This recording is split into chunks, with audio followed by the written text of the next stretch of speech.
to the Food Corner. Today we're going to make some steamed and sauteed asparagus. I like to call this picky eaters asparagus because a lot of people don't eat it. And it's something that's really good, and I think if you try it in a different way, it might be something that your family would really enjoy. For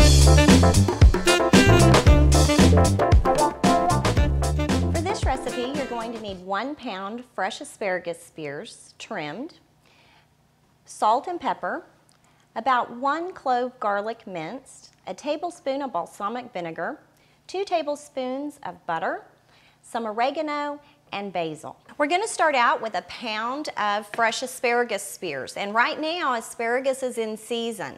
It's one of our cool winter vegetables, and so kind of late spring it really begins to come on, and so you'll find it at a little bit lower price in the stores right now. What we've done is we've taken our asparagus and we've just barely trimmed the ends. Sometimes the ends are quite a bit bigger. That doesn't necessarily mean that they're going to be tougher. What you do is you actually just feel along the stalk of the asparagus, and as soon as it snaps, that's where you want to trim it at. Some of them will be shorter or longer than others, but that's the best way to be able to trim your asparagus so that you don't have those tough ends.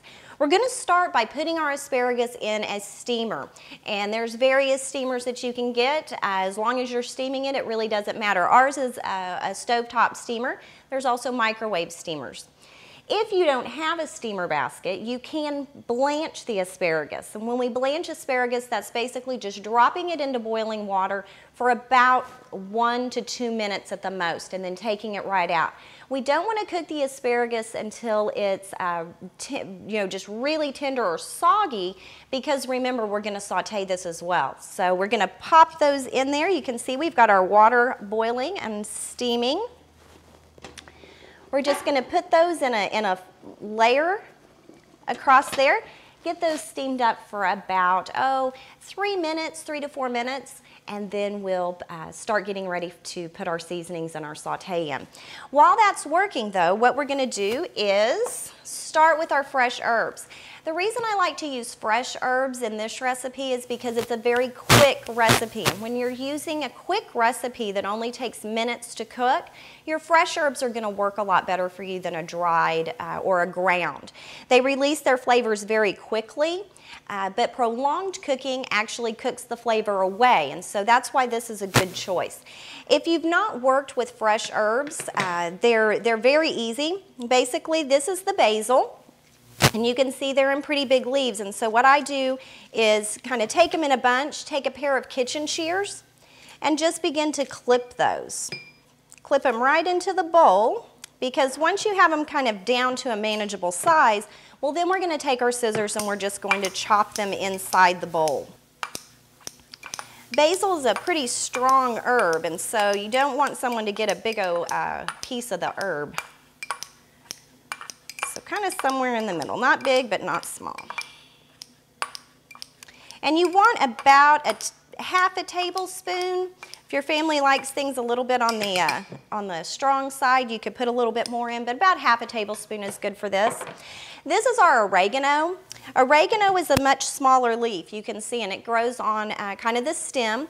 The easiest way to do oregano is to grab hold of the top of it, then just take your fingers, I got a hold of one, and pull straight down, and that'll take your leaves off.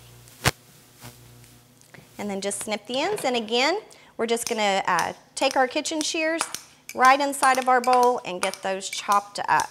Again, like I said, about 1 tablespoon to 1/2 tablespoon of fresh herbs is going to do really nicely in this dish.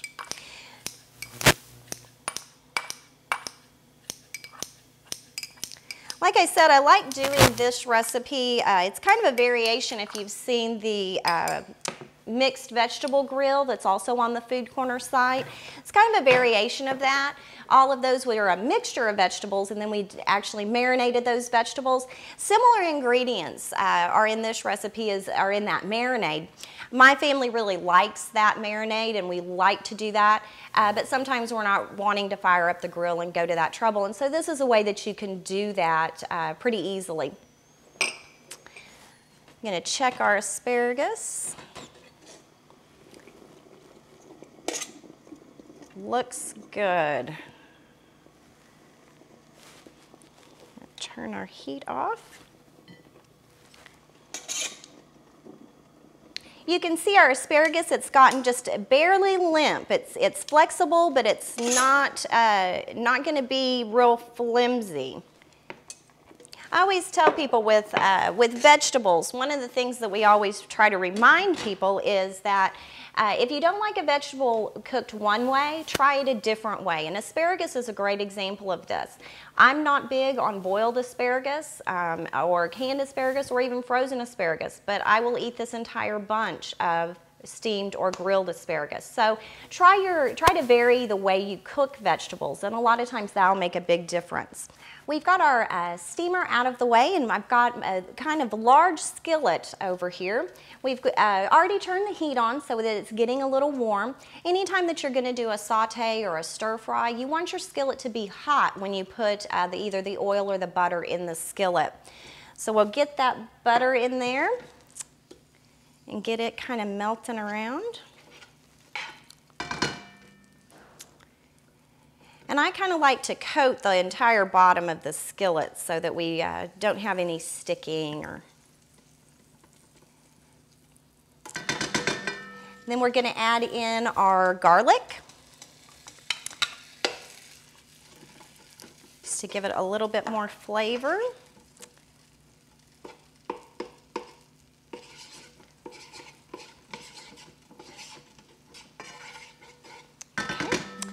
Now we're going to add in our asparagus, a little bit of our salt and pepper, the balsamic vinegar, and our herbs.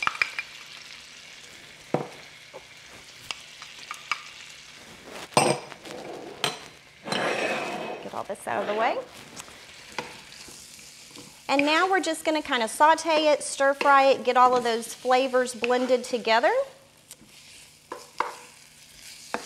You know, asparagus is a great source of fiber. And that's one thing that we know most people don't get enough of. Just 5 spears of asparagus give you 2 grams of fiber, which is great. It's also very low calorie. That's going to saute for about 5 minutes. Like I said, you want it to be somewhat limp, but you still want it to be tender. You want it to have a little bit of that crunch or a little bit of that crisp. We've got our asparagus all sauteed and all the flavors blended in here. We're just going to plate this up. You can see it's turned a really pretty green, but it's still got its consistency good. So that's one of the things that we wanted to really make sure that we didn't overcook it.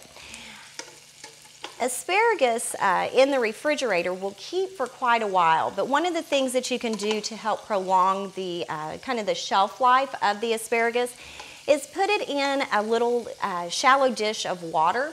Just put your end straight down in that water, and that kind of keeps it fresher longer. And you can keep it fresh a little bit longer that way. You can see, lovely side dish, something that you and your family can do easily any day of the week.